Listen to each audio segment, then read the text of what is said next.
मैं इस प्रोग्राम में आने में थोड़ा सा देर हो गई मेरे को, और अगर मैं यहाँ नहीं आ पाता तो शायद अपने आप को ज़िंदगी भर माफ़ नहीं कर पाता। आगरा की सरजमीं पर आके आपने ये जो रोशनाई जगाई है, ये वाकई में हम तो उस अल्लाह ताला से दुआ करेंगे, अल्लाह ताला से दुआ करेंगे कि आप जैसे 10-20 और नेक दिल और इतने पढ़े लिखे, इतने इंटेलेक्चुअल आदमी और पैदा करें, जिससे कि जाके आप भारत का कोना कोना, देश का कोना कोना रोशन करें। तहे दिल से स्वागत आपका। मेरा एक छोटा सा सवाल से पहले थोड़ा सा, एक हमारे भी गुरु ग्रंथ साहब के अंदर गुरु नानक साहब ने पूरी दुनिया का चक्कर लगाया, जिसके अंदर मक्का मदीना भी शामिल है। और जैसा कि एक सवाल इससे पहले हो चुका है कि गैर मुस्लिम जो है मक्का मदीना में अलाउड नहीं, या वहाँ का कैंटोनमेंट जो है अलाउ परमिशन नहीं देता। मगर ये तो तय है, आप मानते हैं, इस्लाम मानता है, हम मानते हैं, हमारे ग्रंथों के अंदर दर्ज है। गुरु नानक साहब के 2 चेले थे, एक बाला और एक मर्दाना, एक हिंदू और एक मुस्लिम। मर्दाना की बहुत ख्वाहिश थी कि मुसलमान जब तक पूरा मुसलमान नहीं कहलाने का हकदार, जब तक कि वो काबा का दर्शन ना करा, तो गुरु नानक साहब उसको लेके और काबा गए।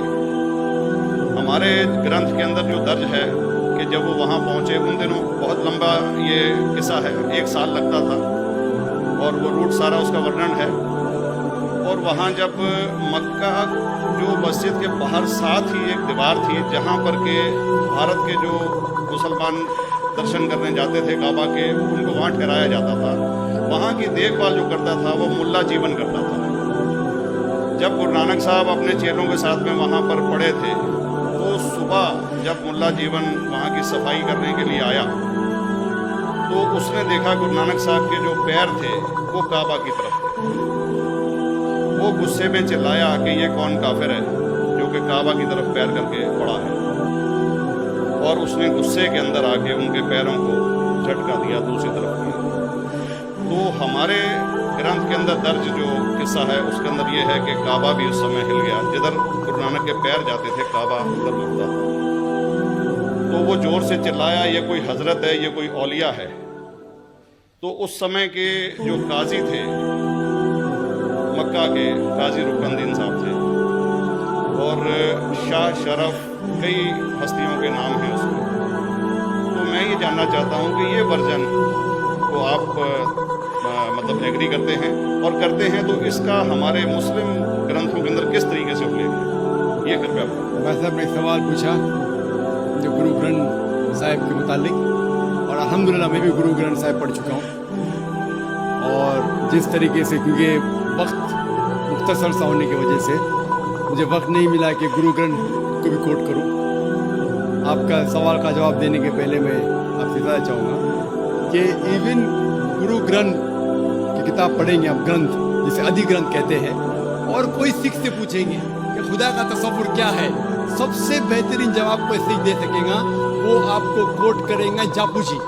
तो गुरु ग्रंथ साहिब अधिग्रंथ के सबसे पहले चैप्टर है, सबसे पहला श्लोक, जिसके कहते हैं जापूजी, जिसके मानी है कि God is true, he is only one, he is not begotten and is free from fear and want.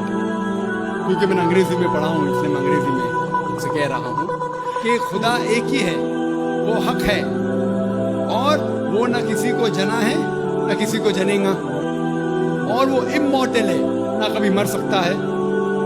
और इसको सिखिज्म में जो खुदा को कहते हैं ओमकारा, इन manifest form is Omkara and unmanifest form is एक ओमकारा।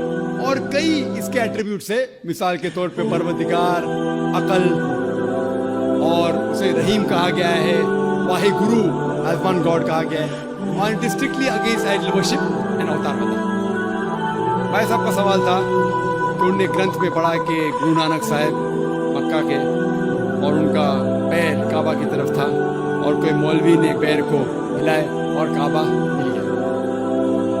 क्योंकि ये age of science and technology है, अगर कोई चीज़ जो किताब हजारों साल पहले लिखी गई है, 10,000 साल या 4,000 साल, तो शायद उसके बारे में हिस्टोरिकल रिकॉर्ड मिलना मुश्किल है। हालांकि इवन जीसस क्राइस्ट के बारे में 2000 साल हिस्टोरिकल रिकॉर्ड है, क्योंकि सिखिज्म जो एकदम नया मज़हब है जितने मज़ाहिब के मुकाबले, हिंदुस्तान में नया है, सैकड़ों साल पहले 15th सेंचुरी में, toward the end of the 15th century, Guru Nanak साहब जो पंजाब के थे, ये मजहब कायम हुआ। हार्डली 400-500 साल।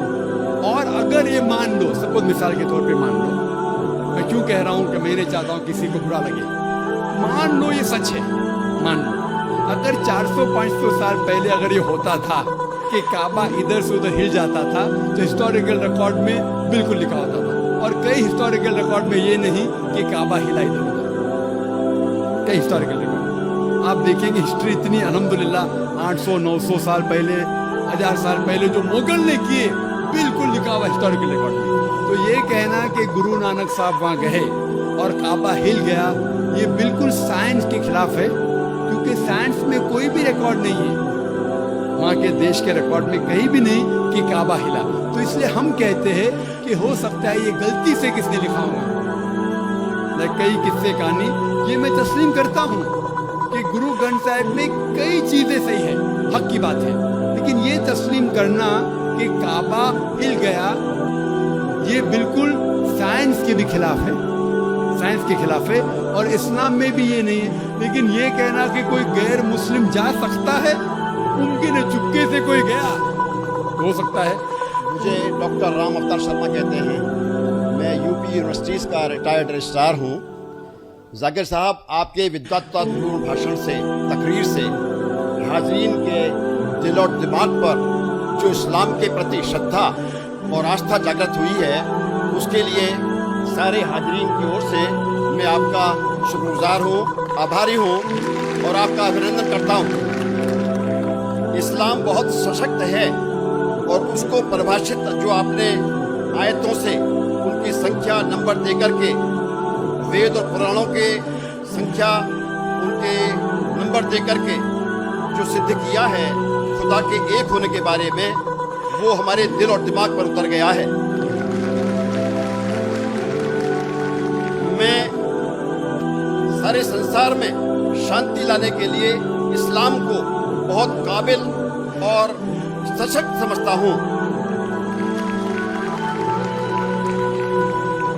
दुर्भाग्य से बिन लादेन इस्लाम के सिद्धांतों को छोड़ करके जो मानवता का रक्त बहा रहे हैं, निर्दोष लोगों के प्रति मार रहे हैं, आपका संगठन उनको राह पे लाने के लिए कुछ प्रयास क्या कर रहा है? धन्यवाद।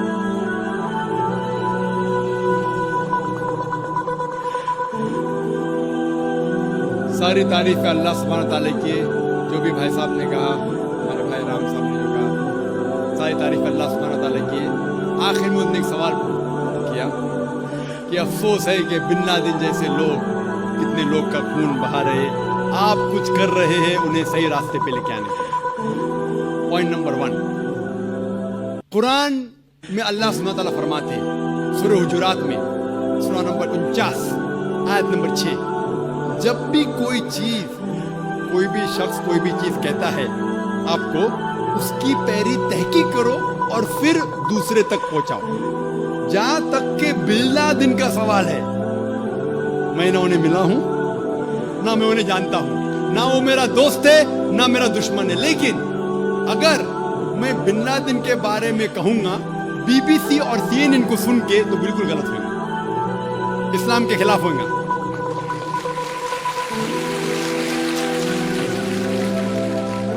मैं ना बिन लादेन का दोस्त हूं ना उनका दुश्मन हूं, लेकिन मैं BBC और CNN को अच्छी तरीके से जानता हूं। मैं मीडिया का आदमी हूं, मीडिया का आदमी हूं। जो भी ये गलत फहमियां हैं इस्लाम के बारे में, मैं कह चुका हूं, इसके दोषी है मीडिया।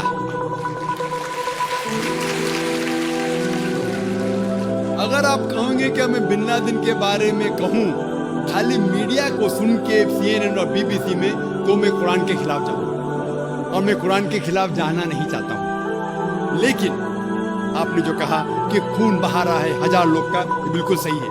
अगर हम ये जानते हैं, आप CNN देखेंगे, BBC देखेंगे, हमें ये मालूम पड़ता है CNN से, जो अमेरिकन मीडिया है, कि जॉर्ज बुश ने अफगानिस्तान पे हजारों लोग का कत्ल किया। अगर आप मुझसे पूछेंगे टेररिस्ट नंबर 1 कौन है, तो मैं कहूंगा जॉर्ज बुश।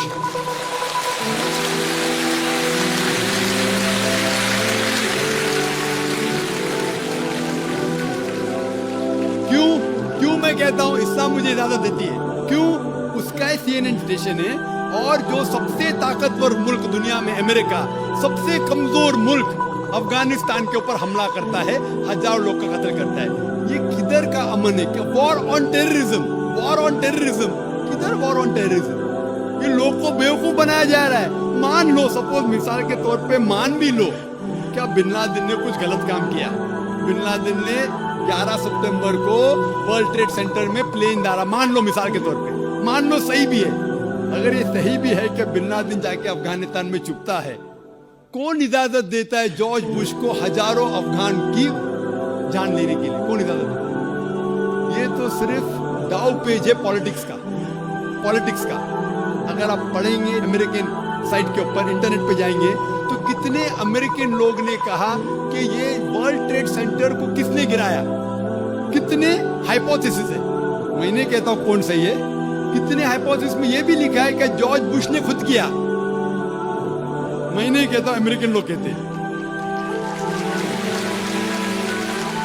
मैं ये नहीं कहता हूं कि ये जो लिखा है सही है, ये सही भी हो सकता है, गलत भी हो सकता है, इसकी तहकीक में नहीं किया, लेकिन ये जानना जरूरी है। अगर आप मीडिया की बराबर जांच पड़ताल करें, तहकीक करें, तो ये पॉलिटिशियन लोग अपने वोट के लिए किस तरीके से इंसान की जिंदगी से खिलवाड़ करते हैं। मिसाल के तौर पे अभी इराक में Saddam Hussain, weapons of mass destruction, तो मैं सद्दाम हुसैन का भी दोस्त नहीं हूं। अफसोस होता है कि जो चीज वो कर रहे इस्लाम से कई दूर है। वो इस्लाम के नाम के ऊपर मेरे हिसाब से, जो मैं जानता हूं उनके बारे में, कलंक है। वो अलग बात है, वो अलग बात है, लेकिन फिर भी उसके खिलाफ तो जॉर्ज बुश ने कहा वेपन ऑफ मास डिस्ट्रक्शन, कितने महीने हो गए, एक भी वेपन मिला नहीं मिला। खुद अमेरिकन इन्वेस्टिगेशन कह रही है क्या जानबूझ के उन्होंने अटैक किया इराक के ऊपर, अफगानिस्तान के ऊपर ऑयल के लिए। तो आप मुझसे कहेंगे कि मैं क्या कोशिश कर रहा हूं कि जॉर्ज बुश तक के पैगाम पहुंचाऊं। कई लोग कहते हैं, जब मैं तकरीर करता हूं, कि कई मुसलमान कहते या अल्लाह सुब्हाना व तआला जॉर्ज बुश को मौत दे। मैं ये नहीं कहता। अगर आप पढ़ेंगे तारीख और मोहम्मद सल्लल्लाहु अलैहि वसल्लम की जिंदगी के बारे में, जो दो शख्स जो इस्लाम के मुखालिफ थे, दोनों का नाम था उमर। मोहम्मद सल्लल्लाहु अलैहि वसल्लम ये दुआ की कि दोनों में से एक उमर को हिदायत दे। तो मैं भी दुआ करता हूं कि जॉर्ज बुश को अल्लाह ताला हिदायत दे। जो शख्स इतना ताकतवर इस्लाम के खिलाफ काम कर सकता है, अगर अल्लाह उसे हिदायत दे तो इंशाअल्लाह इस्लाम के लिए कितना फायदेमंद हो सकता है। और ये बात मैं अमेरिका में भी कहा हूं, वो सही रास्ते पे आए या ना आए, मेरा काम है, अल्लाह ताला कहते फज़क्किर न मन मुसक्किर, मेरा काम है जिक्र करना, हिदायत देना तो अल्लाह के हाथ में। अगर आप देखेंगे कि अनफॉर्चुनेटली, अफसोस की बात है कि मीडिया के जरिए कितनी गलत फहमियां फैलती है। एक आम मिसाल दूंगा मैं कि जब हिंदुस्तान आजाद नहीं था, ब्रिटिशर्स इस देश के ऊपर हुकूमत कर रहे थे, उस टाइम 60 साल पहले कई हिंदुस्तानी इस देश के लिए झगड़ा कर रहे